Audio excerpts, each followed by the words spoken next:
I didn't know that David was doing that, and that the Kintsugi Hope work ties in really well with what we're talking about this morning, so what a coincidence. Today we are going to carry on our series of worship, and we're going to look at an aspect of worship that's been a lifelong journey for me, and it's also something that we wrestle with quite a lot as a family. And so Tim's going to come, my husband, and share his story in a little while. Now, also, as you probably may have picked up, thanks to Martin, I also seem to be given the light-hearted topics every time. If you weren't here last week, can I encourage you to listen to Tom's message about sung worship? It was really good, and it builds a really good foundation for what we're looking at this morning. Tom, a little disclaimer for you here. We are going to be talking about emotions, so try and keep the squirming to a minimum if you can. So today we're going to look at how do we worship when our faith is challenged by what we're going through. So we're going to look at when times are hard, when we're struggling to see God's goodness, God's provision, his healing, his faithfulness. How do we still worship him? And we're going to look at this. I'm going to talk a lot around our sung worship, but as Will explained to us really well a few weeks ago, actually worship is everything that we do. We worship in everything. So I just want to put that as a disclaimer that actually this applies to everything that we do as we look to God. So I'm aware that everyone here will be in a very different place. There might be some people here that are really struggling and going through hard times, maybe grief, abandonment, loneliness, pain. But there may also be people here where life's okay, or it might even be good. So I'm hoping that today I get to equip all of you, whether you are going through the hard times, whether this equips you to worship through the hard times, or equips you for the times that will come that are difficult. Because I know also there may be people here that have never actually come across some of the big emotions and experiences that we're going to be talking about. But Jesus said to us in John 16:33, "In this world you will have trouble, but take heart, I've overcome the world." So we will have times, there will be times ahead that are hard, and I'm hoping that my message this morning will help equip you for those times. Now, I don't know what springs to mind when I talk about hardship. For me, it's probably one of the first things that springs to mind is when I was 24, and I became very ill. The doctors initially thought it was an advanced brain tumour, but actually it turned out it was a condition where there was a build-up of cerebrospinal fluid in my brain, and it was causing high pressure in my brain. I also, on top of that, had ME as well. And at my worst, I couldn't kind of do everything. I had to leave work, I had to leave my home, I had to move back in with my parents. My mum even had to bathe me at times because I physically couldn't do anything. And I couldn't go to church, I couldn't read my Bible, and I could barely pray beyond saying, just Lord, help me. But during that time, this was there was a thing that surprised me in that I had a real peace throughout that time. I was ill for about 2 years, and then God miraculously healed me, but that's a story for another day. But during that time, I had this supernatural peace and this assurance, and I couldn't explain it, but I just knew that God would use it for good. And I didn't know how, and I didn't know that I was going to be healed, and I didn't know what it was going to look like, but I just knew, and it was this kind of supernatural assurance. And the reason I tell you this story is because through those times, I learned a really valuable lesson, and that was that who God was did not depend on my situation. So I was ill, but he was still healer. And I had lost control of my body, my home, my career, my finances, my whole future, and yet God was still in control of everything. And I'm quite a literal person. I'm not very good at the big elaborate stories and painting the big pictures. That's why I'm bringing Tim up later so that he can do that for me. And there are phrases that people say that grate on me a little bit. And David actually touched on one that I'm going to talk about.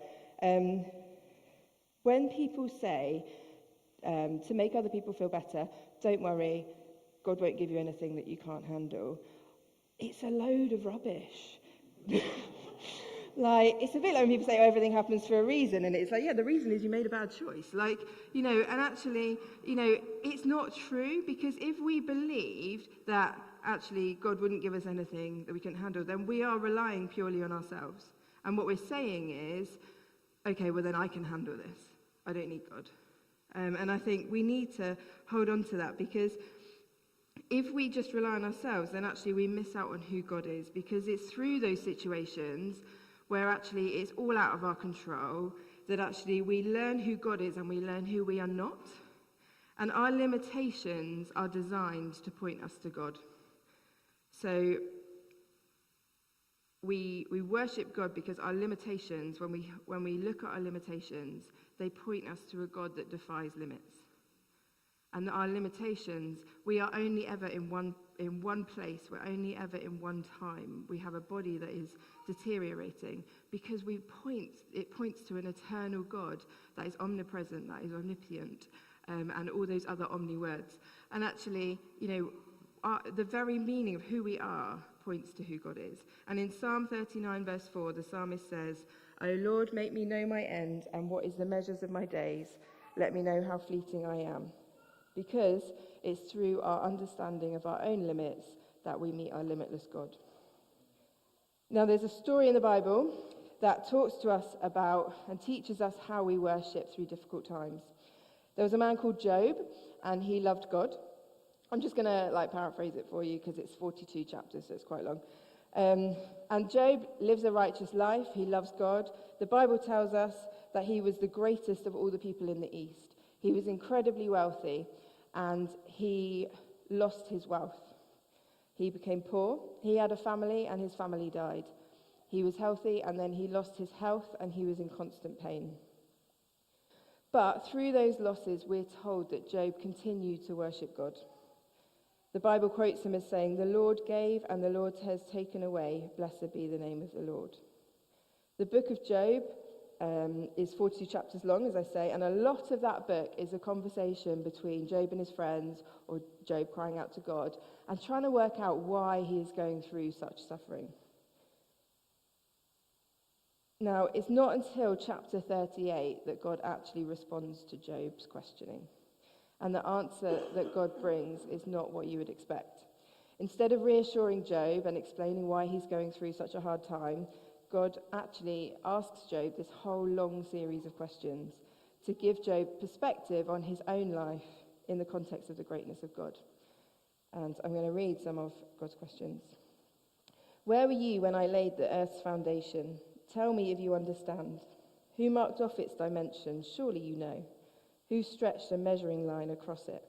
On what were its footings set? On who laid its cornerstone? While the morning stars sang together and all the angels shouted for joy, who shut up the seas behind doors? When it burst forth from the womb, when I made the clouds its garment and wrapped it in thick darkness, when I fixed limits for it and set its doors and bars in place, when I said, this far you may come and no further, here is where your proud waves halt. Have you ever given orders to the morning, or shown the dawn its place, that it might take the earth by the edges and shake the wicked out of it? The earth takes shape like clay under a seal. Its features stand out like those of a garment. The wicked has denied their light, and their upraised arm is broken. Have you ever journeyed to the springs of the sea, or walked in the recesses of the deep? Have the gates of death been shown to you? Have you seen the gates of the deepest darkness? Have you comprehended the vast expanses of the earth? Tell me if you know all this." Now, can I encourage you to pick up the book of Job and actually read chapters 38 to 41. Whether you are facing times of difficulty or not, they are really good chapters that actually lift our eyes to the greatness of God and challenge our kind of inward perspective of ourselves. And you can't read those chapters and think that you are great. It points you just to how amazing God is. When you are consumed by your situation and you need fuel for awe and worship of God, then have a look at those chapters and it will lift your eyes to him. And the description of God in those chapters will answer the question that God asked Abraham in Genesis 18:14. Is anything too hard for the Lord? Now, as I mentioned earlier, the topic that we're talking about is one that we wrestle with a bit as for our family. So how do you worship God as a healer and a good father when he didn't heal in the way that you prayed for and when there's been a great loss? My husband Tim is going to come and he's going to share with you his experience of worshipping through the storm.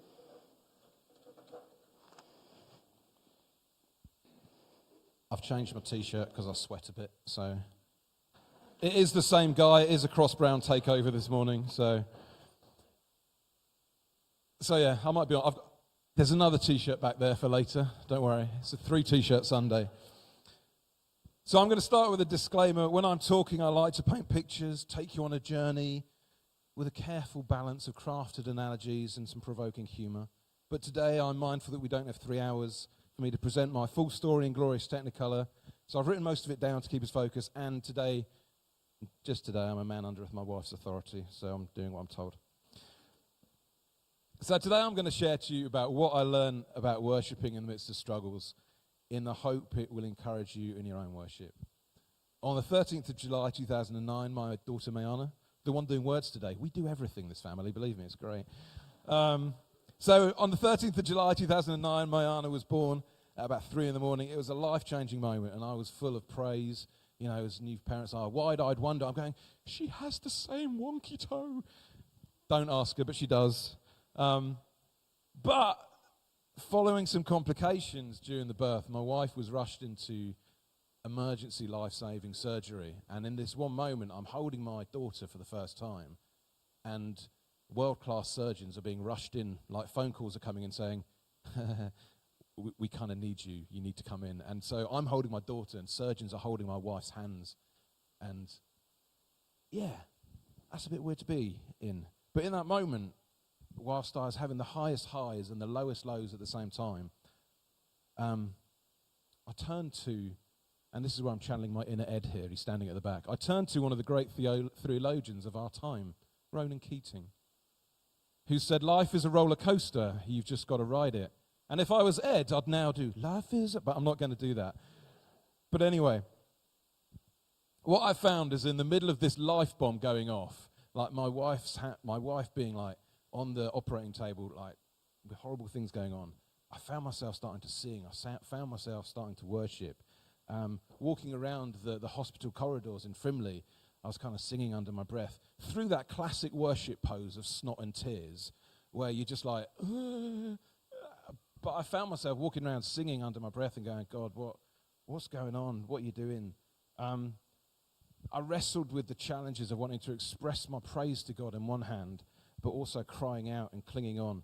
I wrote a song while I was walking around. I tend to write songs in these moments because it helps me in connecting. And some of the lyrics of the song say, faithful Father, in you I trust, in you I hope, in you I find my strength. Mighty Saviour, you're my strong tower, my firm foundation, you're the love that endures. My provider, you hear my cry, you pour out blessings, you restore my life.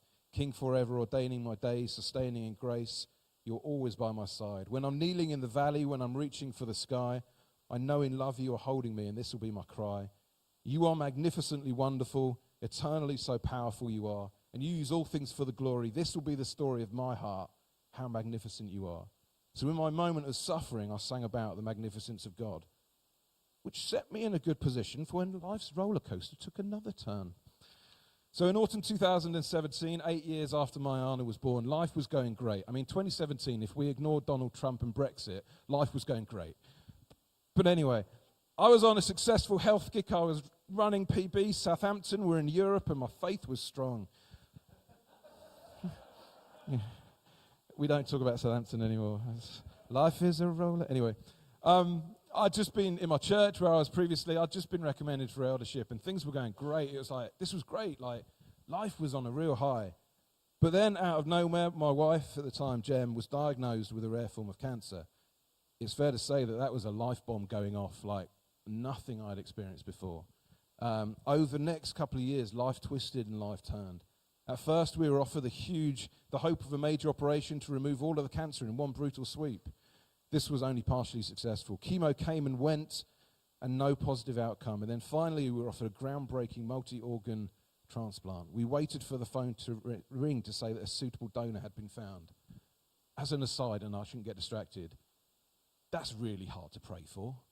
Like, you're meant to have, yes, God, we pray for a multi-organ transplant. You're praying for someone to die. And it was that wrestle of like, oh, God, I pray you can do this, but Anyway, that's a slide. That's a bit weird. In the end, a transplant couldn't happen. The cancer had progressed. And actually, we were told, look, a transplant's not going to be possible. This isn't going to happen. Alongside that was the challenge of being a husband and a father. I was looking for answers to God and also being asked the hardest questions a dad can ever have to answer. It was not for keeping my eyes on God. I was trying to keep Mayana to see God's hand at work, even though her main prayer wasn't being answered. It's fair to say that I experienced God as an ever-present help, and believe me, I was more than happy to camp out when it says you live in the shadow of his wings. Hey, I'd live there. Yeah, I'll just stay here, God, you do all that.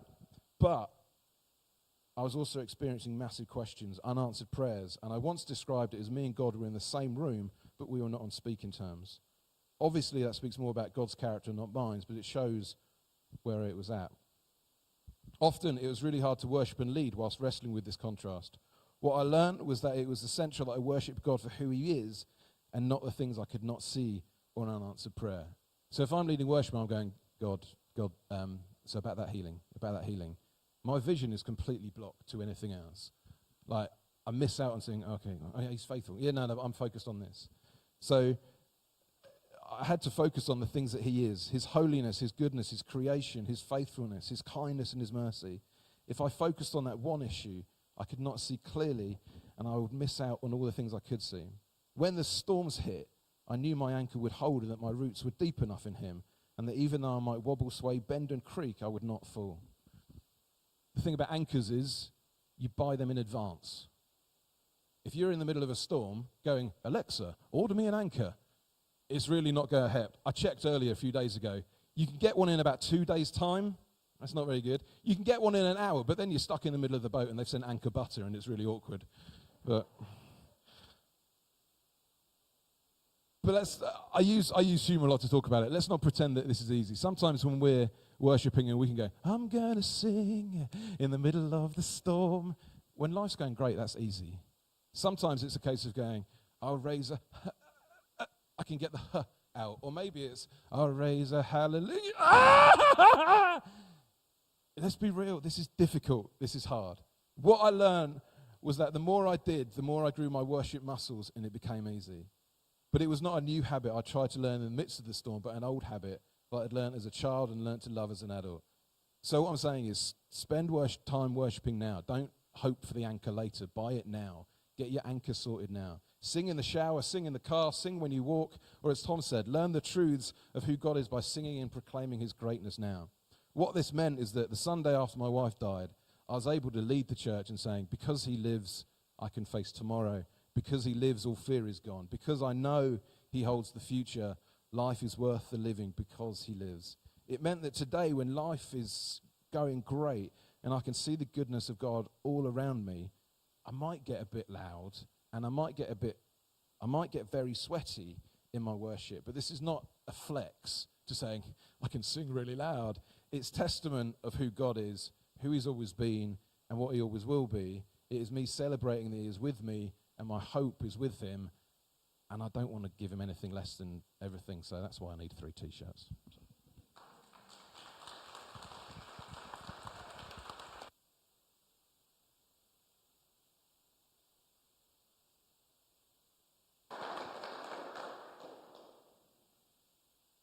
I told you he paints a picture, didn't I? Tim has shared with us his experience of worshipping through the storm, and we're going to now look at how we can do that.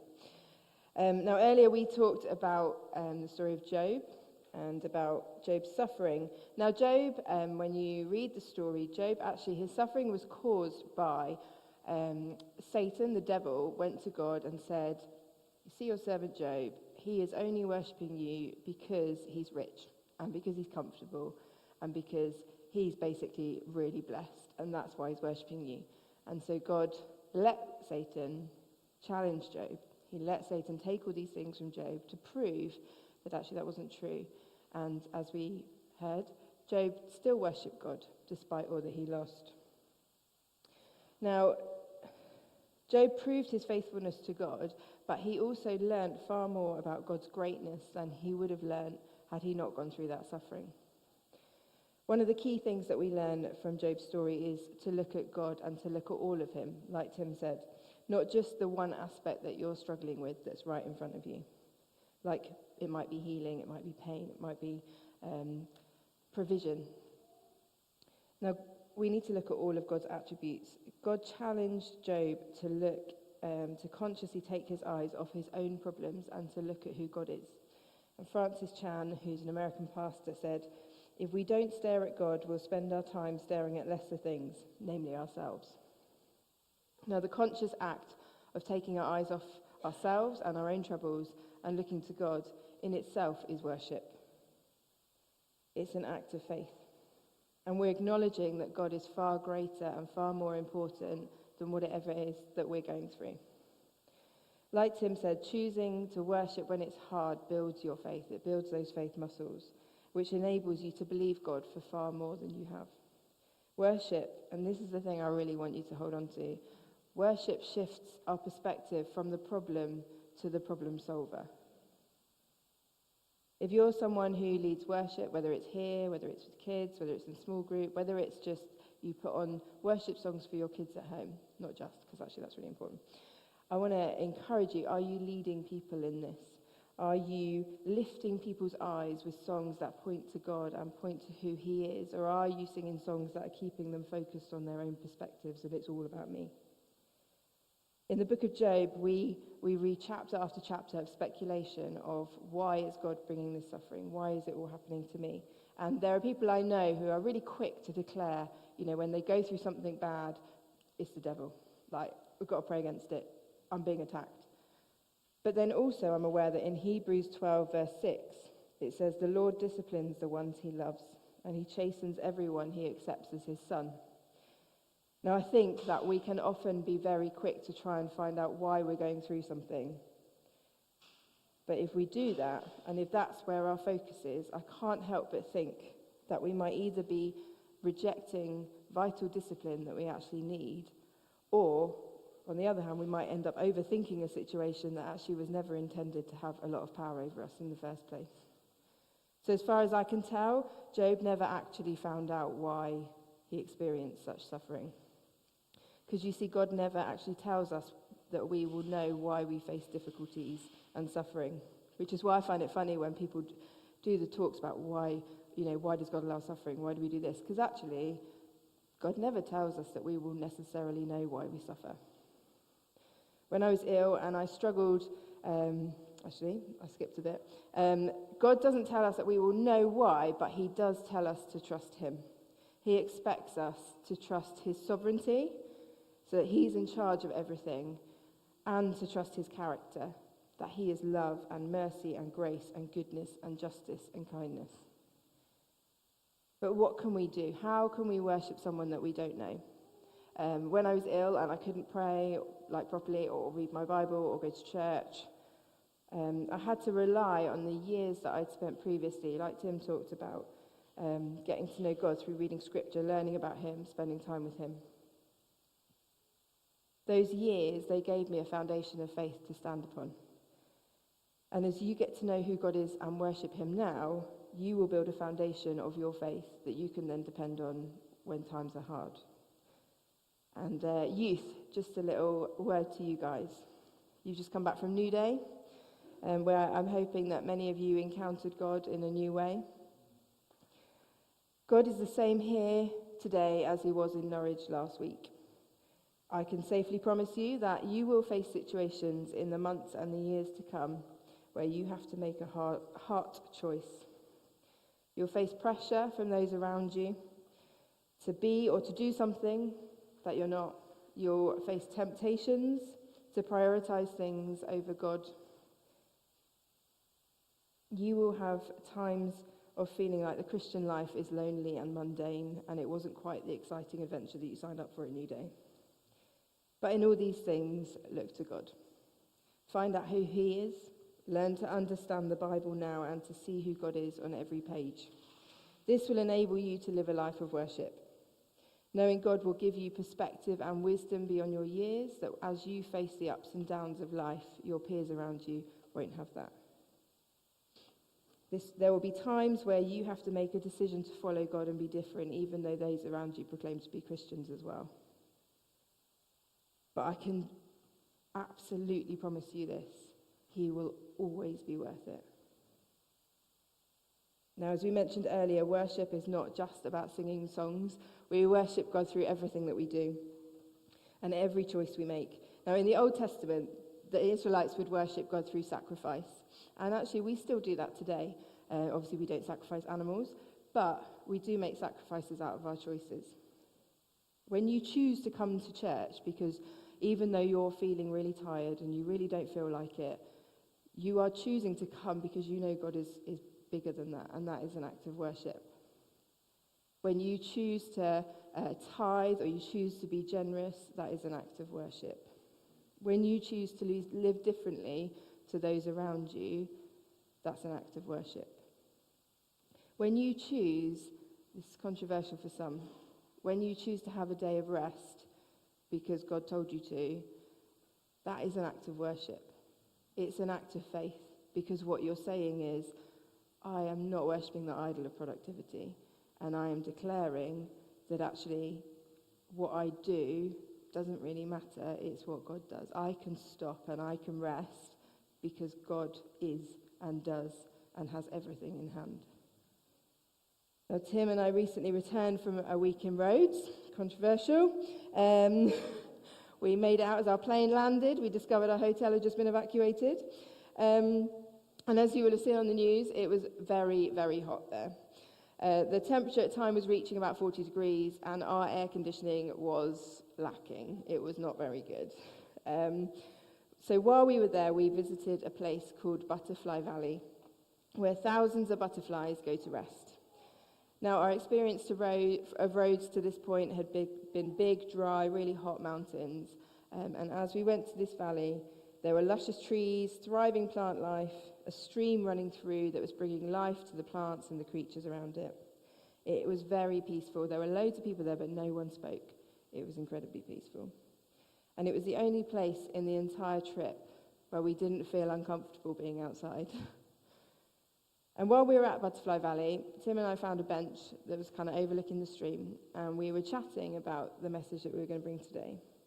And we were both struck by the symbolism of the place that we were in and felt that there was some encouragement for some of you here today.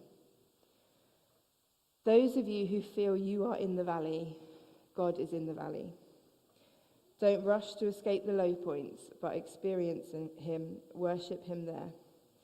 Experience his peace and his refreshing in a way that you wouldn't experience on the mountaintop.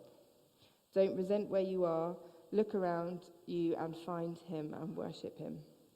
Something beautiful grows in the valley, and there you will be able to find rest. Now, you may not realize it, but there are some beautiful worship songs that were written during times spent in the valley. Matt and Beth Redman wrote Blessed Be Your Name about worshipping through times of pain and rejection after Matt Redman's father committed suicide when he was 7 years old, and they faced successive miscarriages. How He Loves was written by John Mark Macmillan out of the shock and the pain of his friend dying in an accident. Brian and Kate Torwalt wrote Praise Before My Breakthrough whilst facing fear and anxiety during an extremely difficult pregnancy. The song Praise You in This Storm by Casting Crowns was written while watching a young girl's mother walk the journey of her daughter being diagnosed, suffering from, and dying from cancer. The song we sang a couple of weeks ago, and we will sing again this morning, God Is With Us, was written by Tim after his first wife died of cancer. The wonderful thing about worship is that it's not about achieving perfect praise. It's your heart's response to who God is. And sometimes that response is full of snot and tears and brokenness. The American pastor, Bill Johnson, preached in his church 3 days after his wife died of cancer. And this is one of the things he said. I will be a worshipper for all eternity, who will glorify him for all of eternity. I will bow before the Lamb on the throne for all of eternity. I will declare his wonders. I will celebrate his greatness, his grace, his kindness for all of eternity. But I will never get the chance to do it with pain. That is only in this life. I want to give him the most priceless gift I can give him, and that is joy in the loss. That is celebration in pain. That is giving up my right to understand. He gives the peace that passes understanding which means I have to give up my right to understand, to enjoy the peace that he purposed to give. As I was preparing this, I felt that maybe some of us need a reminding of God's kindness.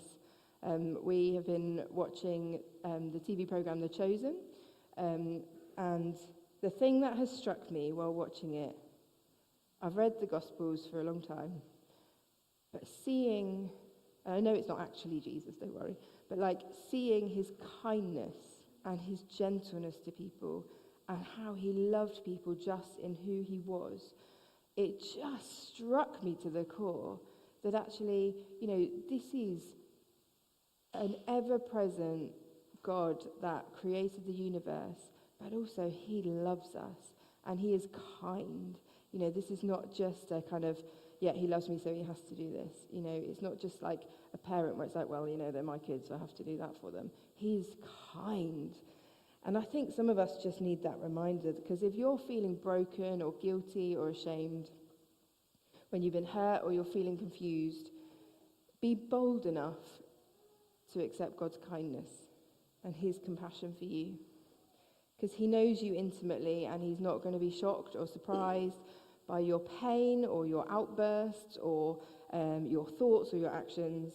He is a loving Father and he seeks to embrace you and comfort you and forgive you. And Psalm 91:4 says, which Tim referred to, he will cover you with his feathers and under his wings you will find refuge. His faithfulness will be your shield and your rampart. Now I'm going to read a story about a man called Horatio. And when I finish, we're going to stand and we're going to worship God with the song that Horatio wrote while he was in the valley. And as we worship, can I encourage you to let your heart just see God for who he is, wherever you are, whether it's tears of joy or tears of pain. And I want you to use this song as a response, as a declaration of faith in your own circumstances. By 1870, Horatio Gates Spafford was a successful Chicago lawyer with every reason to be thankful and faithful to God. A supporter of preachers Dwight L. Moody and Ira Sankey, prominent Christian evangelists, formed part of his circle of friends. In 1871, his 4-year-old son died. While struggling with this personal tragedy, the Great Chicago Fire of the same year reduced the family's property, investments, and financial security to ashes. What remained was seriously devalued in the financial downturn that followed. To give the family time and space to recover, Horatio made plans for him, his wife, and his 4 daughters to join and encourage Moody and Sankey on one of their European preaching tours. Boarding the SS Wilde Havre in November 1873, a business emergency forced Horatio to remain in Chicago while the family went on ahead. In mid-Atlantic, the Wilde Havre had collided with another ship, the Loch Earn, and sank in 12 minutes with the loss of 226 of the 307 passengers and crew. Several days later, Horatio Spafford received a telegram from his wife in Wales, Anna. Saved alone. All 4 of their daughters, Annie, Maggie, Bessie, and baby Tanetta, torn from her mother's arms by force of water, were lost. Horatio immediately set off for Wales to bring his wife home. On the crossing to Wales, the ship's captain summoned Horatio to the bridge, informing him that a careful reckoning has been made, and I believe we are now passing the place where the Wilde Havre was wrecked. Horatio Spafford returned to his cabin, and that night wrote the words which became the hymn, It Is Well With My Soul. Horatio recorded that we passed over the spot where she went down in mid-ocean, the water 3 miles deep, but I do not think of our dear ones there. They are safe, folded, the dear lambs. In her grief and despair, other survivors feared Anna might take her own life. Later she spoke of hearing a voice say, "You were saved for a purpose," and remembered that a friend had once said to her, "It's easy to be grateful and good when you have so much, but take care you're not a fair-weather friend to God." Horatio and Anna returned to Chicago. In 1876, they had a son, and in 1878, a daughter. Their son died from scarlet fever, again only 4. In 1880, they had another daughter, who they named Grace. The following year, the Spaffords and a few of their friends left America for Israel, settling in the old part of Jerusalem. Serving the needy, poor, sick and homeless, their work became known as the American Colony and the subject of the Nobel Prize-winning novel Jerusalem.